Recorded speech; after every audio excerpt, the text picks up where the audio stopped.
Via Grand Paris et le Conseil départemental de Seine-et-Marne présentent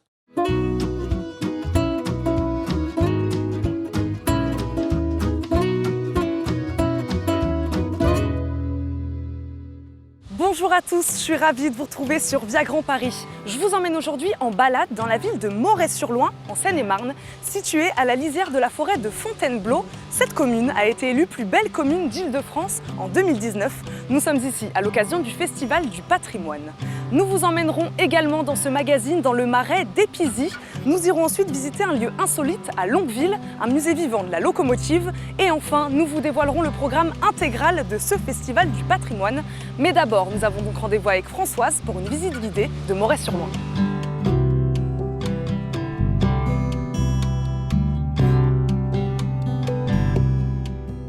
Bonjour Françoise, merci beaucoup de nous accueillir dans cette petite commune de Moret-sur-Loing. Qu'est-ce qu'elle a de particulier, cette ville ?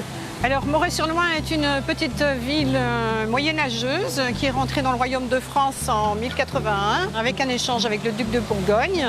Cette cité de Moret en fait a des caractéristiques qui restent encore aujourd'hui de par ses fortifications qui datent du XIIe siècle, faites en particulier par Philippe Auguste. Nous avons aussi surtout la rivière puisque Moret s'appelle Moret-sur-Loing, à peu près 4500 habitants. Et comme vous le voyez, eh bien, vous avez effectivement un bras de la rivière du Loing qui s'étale, qui nous permet aujourd'hui d'être là sur la terrasse Du musée du sucre d'orge. Voilà, tout à fait. C'est notre fameux bonbon qui date de 1638. Rassurez-vous, celui que vous allez consommer ne date pas de cette époque-là. C'est un secret de fabrication, effectivement, et nous le consommons encore aujourd'hui. Moret est appréciable par tous les temps.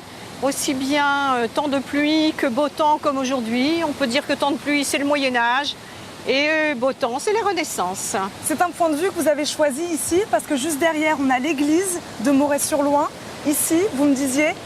Le donjon, qui est en fait une tour quadrangulaire, qui a été une tour défensive à l'origine et qui a vu passer beaucoup de rois de France, Louis VI le Gros, Philippe Auguste, Henri IV, et nous avons même une future reine, excusez-moi, qui a passé la veille de ses noces, Marie Lesinska, avant son mariage avec Louis XV à Fontainebleau. C'est une des vues les plus admirables que nous avons de Moret, car lorsqu'on se promène dans la ville, on n'a pas effectivement la possibilité de voir l'abside de l'église que vous voyez donc là aujourd'hui, avec aussi le clocher qui penche à l'intérieur de l'église. Et pour finir, nous avons également vue sur ce qu'on appelle la tête de pont. Vous avez les moulins qui se dessinent devant vous avec une partie du pont qui est très connue de Moret. Et donc sur votre droite, vous avez un vestige du XIIe siècle qui est la tour de la tête de pont. Une ville historique, une donc ville Moret-sur-Loing. François, si vous voulez bien, on va partir à 10 minutes d'ici, maintenant, dans la ville d'Épizy, un marais longtemps menacé qui ouvre aujourd'hui ses portes au public. Le temps d'une balade bucolique en plein milieu de la nature, on regarde et on se retrouve ensuite.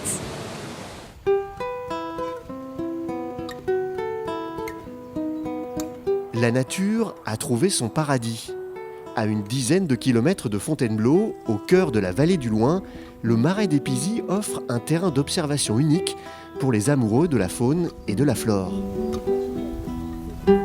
Sur 45 hectares, ce site classé espace naturel sensible propose au public plus de 200 espèces végétales, une soixantaine d'oiseaux, le long d'un parcours spécialement aménagé. Le département a aménagé un sentier avec une partie sur pilotis, là le platelage sur lequel nous sommes, et ce qui permet de découvrir le marais au plus près sans avoir les pieds dans l'eau et sans piétiner toutes les espèces végétales. Un parcours pédestre balisé d'1 kilomètre qui permet de pénétrer dans le royaume des libellules. Puisqu'on trouve une quarantaine d'espèces de libellules présentes, qui se donnent à cœur joie sur le marais. Ça correspond à 70% des libellules présentes en Île-de-France. Le marais d'Épizy est un site reconnu depuis le XVIIIe siècle par les botanistes qui venaient y confectionner les herbiers du roi. Mais au fil du temps, le marais s'assèche et le département décide de s'investir dans la préservation et l'entretien du site. Le site est entretenu de manière à conserver toute la richesse écologique et notamment une technique très particulière de pâturage, puisqu'au fond du site, dans la partie fermée au public, il y a des chevaux camarguais et des vaches galloways qui pâturent la prairie. À une encablure de la ville de Moret-Loing et Orvanne, le marais d'Épisy se découvre gratuitement, en famille et toute l'année.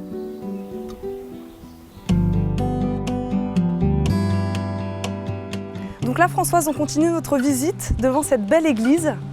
Effectivement, là vous êtes devant le porche de l'église qui a été construite au temps effectivement des cathédrales du XIIe au XVe siècle. Et cette église est monumentale pour le petit village qui était Moret-sur-Loing, tout simplement parce que c'est une église qui est représentative aussi de cette cité qui est une cité médiévale et royale. Une église de type gothique. C'est une église de type gothique et néo-gothique et qui est probablement construite à l'emplacement d'une autre église qui était d'époque romane auparavant.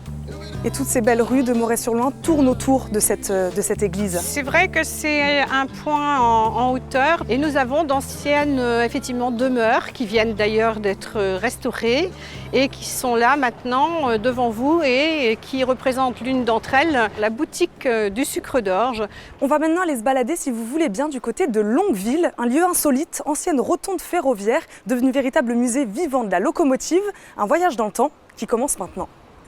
En suivant les rails de la gare de Longueville, découvrez le musée vivant du chemin de fer. C'est dans cet ancien dépôt de la SNCF que depuis 1971, les membres de l'association de jeunes pour l'entretien et la conservation des trains d'autrefois restaurent de vieilles locomotives. En plus de présenter des machines d'antan, ce lieu est aussi un atelier.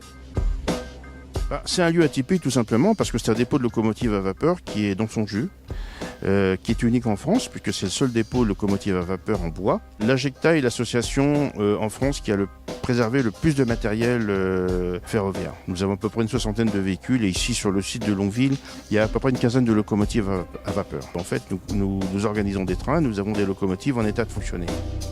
Et si certaines locomotives sont remises en état de marche, d'autres sont restaurées pour être exposées.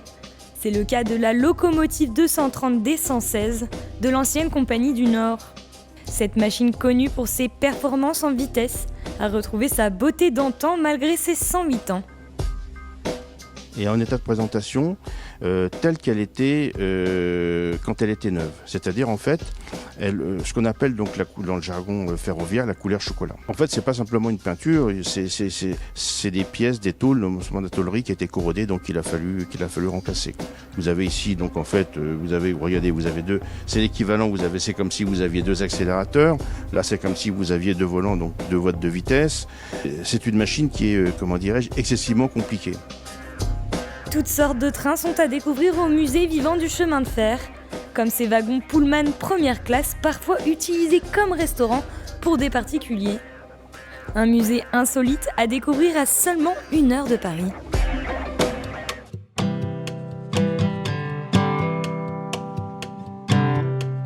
Françoise, on termine notre périple devant cette porte de Samois. Tout à fait. Alors cette porte était la porte d'entrée effectivement dans la cité royale.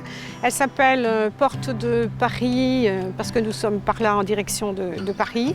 Ou alors elle s'appelle également porte de Samois car il y a un petit village effectivement que l'on traversait lorsque on se dirigeait par rapport aux berges du Loing et qui s'appelle Samois et que vous connaissez peut-être puisque son festival de Django Reinhardt est très, très connu.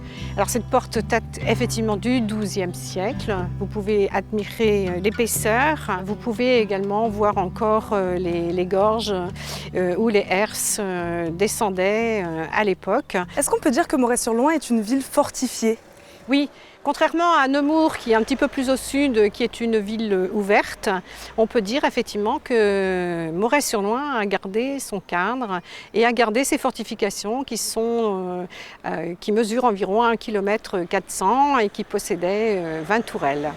Et tous ces beaux vestiges sont à découvrir dans le cadre du Festival du patrimoine de Seine-et-Marne qui aura lieu jusqu'au 14 juillet. On va regarder tout de suite le programme de l'événement. Un festival pour découvrir la Seine-et-Marne. Pour sa 2e édition, le Festival du patrimoine revient avec des concerts, des visites, des spectacles, des randonnées ou du cirque pour tous les Seine-et-Marnais, mais pas que. Nous sommes à 1 heure de Paris pour l'ensemble du département et pour les franciliens, eh bien, venir en Seine-et-Marne, c'est découvrir autre chose, c'est un résumé de l'histoire de France, c'est de la culture nouvelle, c'est de l'environnement, c'est de la nature, c'est de la culture, donc il y a tout ce qu'il faut pour passer un bon week-end. Du 22 juin au 14 juillet, rendez-vous aux 4 coins de la Seine-et-Marne pour faire le plein d'événements gratuits et ouverts à tous.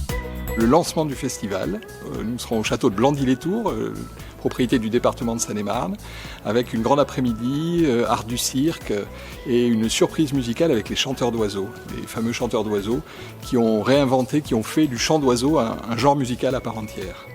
Deuxième temps fort sur Saint-Loup-de-Nau avec un cinébal, donc on invite les Seine-et-Marnais à danser à partir de scènes du cinéma français, donc une proposition très originale et très familiale. Et puis un site assez extraordinaire, la rotonde ferroviaire de Longueville qui sera investie par une compagnie de danse verticale. Le département souhaite pérenniser l'événement en créant un réseau de villes et de lieux d'attraction pour faire découvrir la richesse de la diversité culturelle de la Seine-et-Marne, le plus vaste département d'Île-de-France. C'est déjà la fin de ce magazine. Merci à tous d'avoir suivi cette visite guidée de Moret-sur-Loing. Et venez vous aussi vous balader dans les rues de la plus belle commune d'Île-de-France 2019 à l'occasion du Festival du patrimoine. À bientôt sur Via Grand Paris.